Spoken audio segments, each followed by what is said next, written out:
Hellraiser is directed and written by Clive Barker and tells the story of a husband and wife moving into a house where their daughter is living at.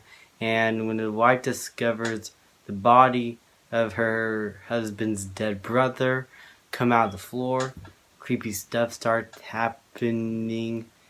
Pinhead is unleashed at some point. More monsters and zombies are after her and the daughter, and it just gets crazy from there. I'm not going to talk about anything much about this movie because I feel like out of all the slashers and monsters of the 80s and 90s, to me, Hellraiser and Pinhead felt like the most unappreciated of them all, and their movies have never been as popular, even though they're still going on today and are gonna keep milking in more money at the straight to DVD money sales and all that. But it's still a franchise that's going on. But let's see how it's all started off with that first movie. So, as I said, the movie is written and directed by Clive Barker, who also wrote the book it was based off of, and so he also got story credit.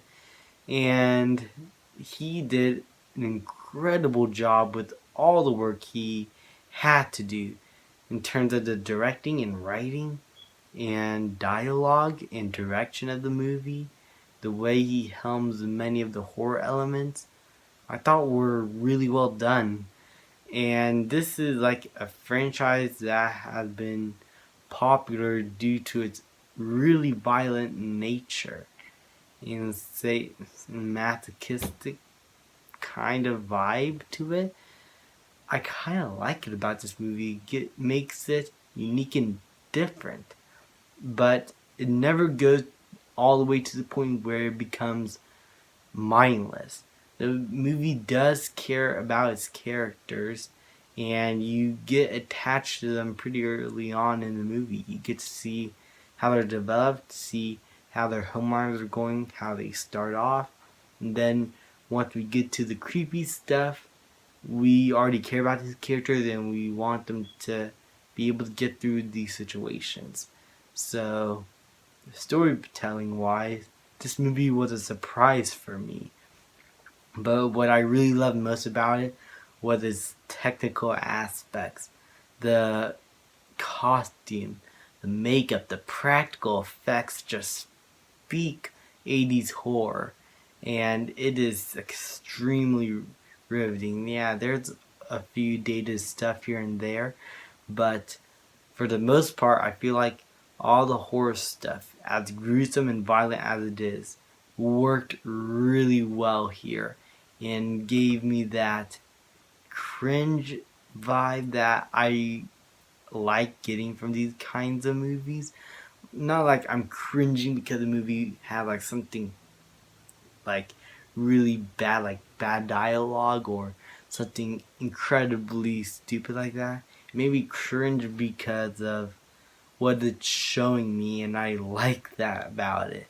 It doesn't hold back at all, and the performances all around are really good.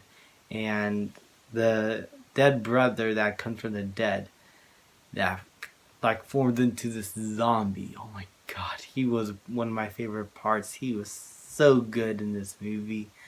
I don't know all these actors, I'll be honest. I've probably seen them somewhere before, but I really don't know their names. I didn't look it up before this review. This is why I'll never become a professional film critic. But these actors do a really good job here. But I have to say that Pinhead, as minimal as he was in the movie, he is absolutely astonishing. The makeup for him is really cool and creepy, and the way the actor portrays him was with this ominous, dark, really loud voice. It just oozes with tension within every scene he's in, and every word of dialogue, you feel fear from him. I will say that in terms of negatives, this movie does have a few dated special effects that really look bad to this day. But aside from that, and maybe a few slow moments, I would say that this movie holds up pretty well for what it is. It's like a small budgeted horror movie that started a franchise that just kept dying and dying like with every other 80s horror franchise. Even though this movie is not like perfect, it's not like a classic or anything, it is a really entertaining horror movie you could watch on Halloween, and for that I'm gonna give Hellraiser an A-. Thank you guys so much for watching. Please like, subscribe, comment, and I will see you guys next time.